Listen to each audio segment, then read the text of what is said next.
So I just completed a 30-minute video called Silencing All Survivors that addresses pretty much everything. It addresses criticisms. It addresses my approach. It includes apologies. It includes a call to action on Camden. A little bit of information about everything,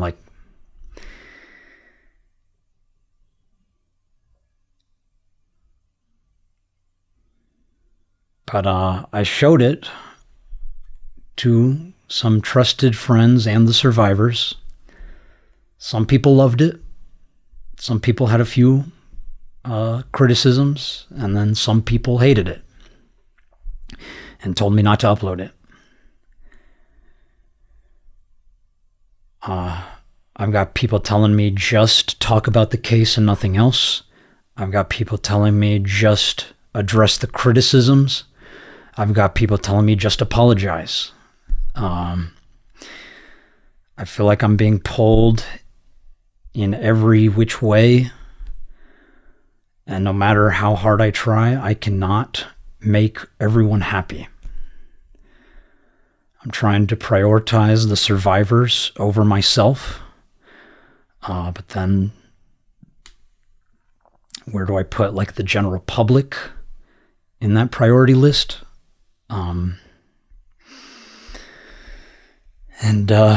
It's very difficult.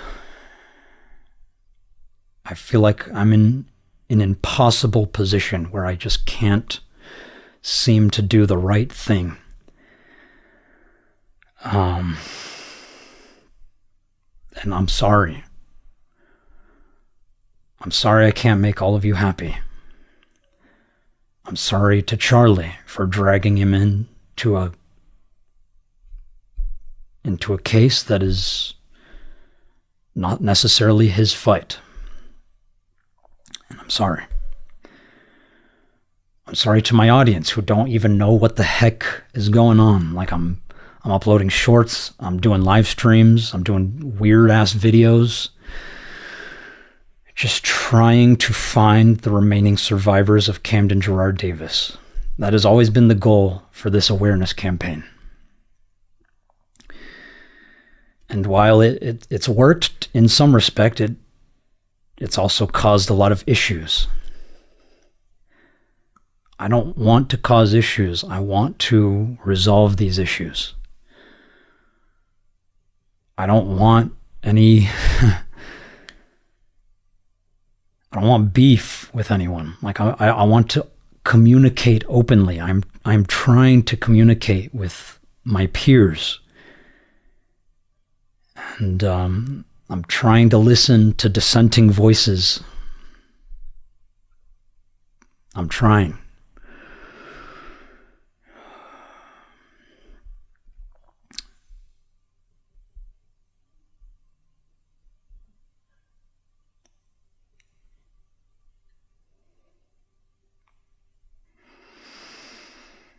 And I'm trying to listen to voices I trust, too.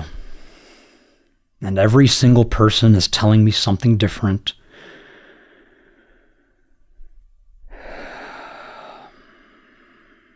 And I don't know what to do. And that's why I've been asking for help.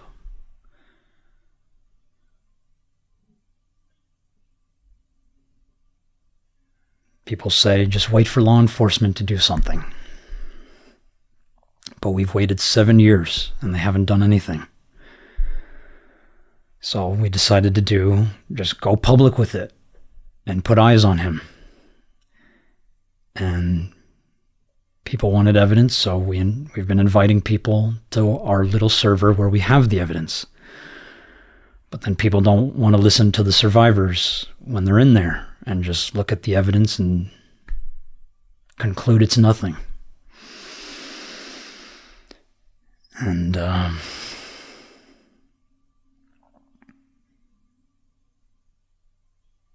people are making all these public attacks, not platforming any of us. not wanting to talk to the survivors themselves. And when people do talk to the survivors, they're getting attacked just because they're transgender.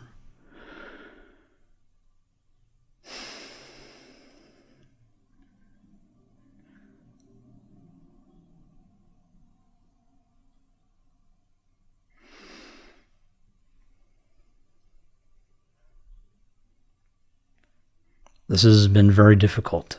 And I know if I could have just started with making everything clear from the beginning, maybe this could have all been avoided.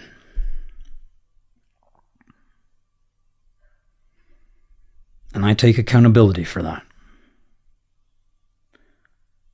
I just thought that if people wanted to know what was going on, they would just go to the podcast.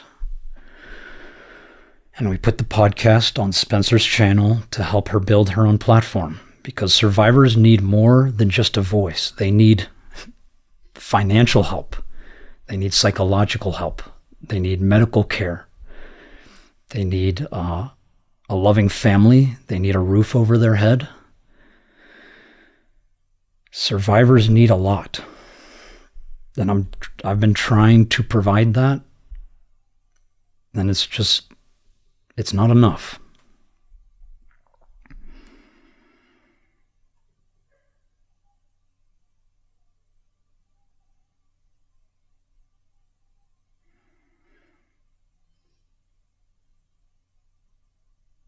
And it feels like when we reach out for help, people just want to use that opportunity to attack us, to hate on me.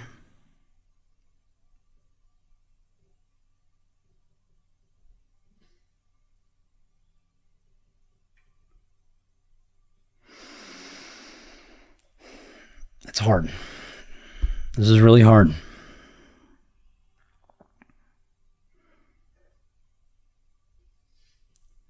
So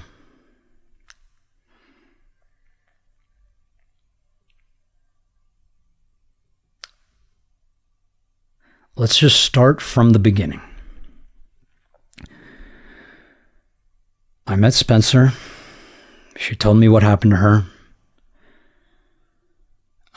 I told her I was busy with other projects, but if you need me to hand this to someone else, I will. She said, no, I want you. And so a few years later, I finally came back and I was like, okay, are you ready? And we did the podcast.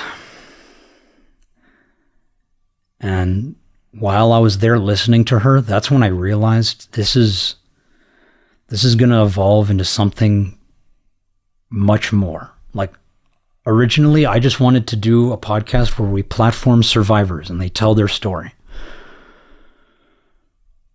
But you can't just tell your story anymore. Now you need concrete evidence. Now you need to go to law enforcement multiple times. Now you need to consult with lawyers. Like, we can't just listen to survivors when they're screaming for help.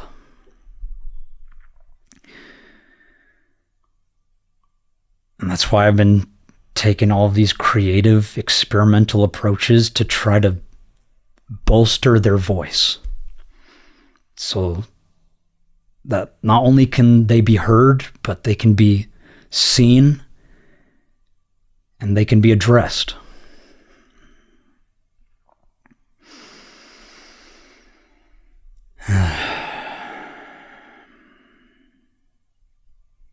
And I'm sorry to Charlie. I really am sorry. I did not mean to make you upset. We just need help. So, instead of addressing all the random rumors that people make up and responding to criticism and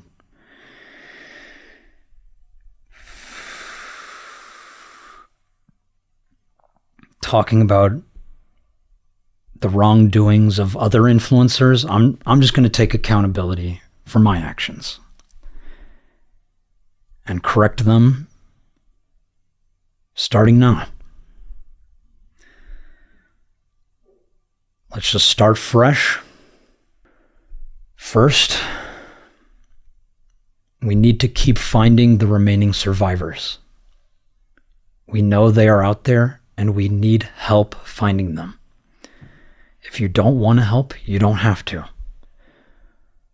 But if you do, please reach out to me. We will invite you to our server where all of the survivors and all of the evidence is growing.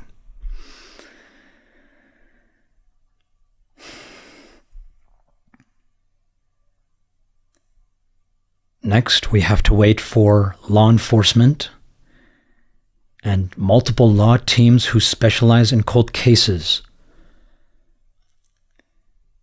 Take this to them, as we have already done,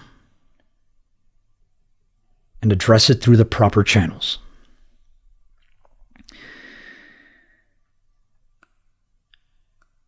When that is complete, or if that goes unresolved, then we will drop the full documentary, or at least part 1 of the documentary. Or I guess at this point it would be like part 2 or 3, but we will show you everything.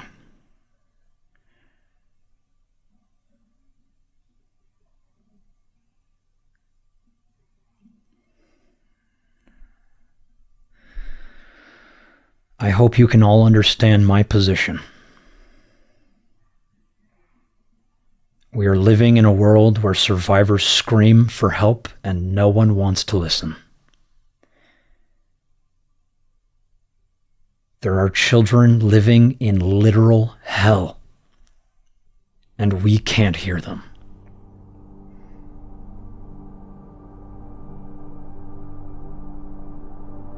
That was the night where he had induced my last miscarriage. Like, he had convinced me to have someone bring me to his house. He beat me and then raped me. But you know, the transformation process is really dangerous on your body, especially because you're young. So from there, she had me put stuff in my body and told me to pretend it was his penis. I was 14. During the midst of it, I tried to scream. I was screaming no and screaming for help. And he put his hand on my throat and choked me and told me that if I kept screaming, he would kill not just me, but my family too. When it was done, he got off of me and he went across the room. And he looked at me, saw me crying, and he said, "What just happened?" And I looked at him and I told him, "You just raped me." Camden Gerard Davis is a sexual predator and cult leader who victimized hundreds of minors on platforms like Kick and Whisper. He went under a few aliases such as Cade, Quinn, Sincade, Geomara, and Godric, among other possible names. His cult went by the Guild of Divinity, the Daemons, and Eon Syndicate, among other possible titles. Despite being reported to multiple different law enforcement agencies over the past 7 years, they are still active, brainwashing emotionally vulnerable children, predominantly preteen girls, into believing they are supernatural creatures like werewolves and vampires, in order to seduce them into illegal activities for monetary profit.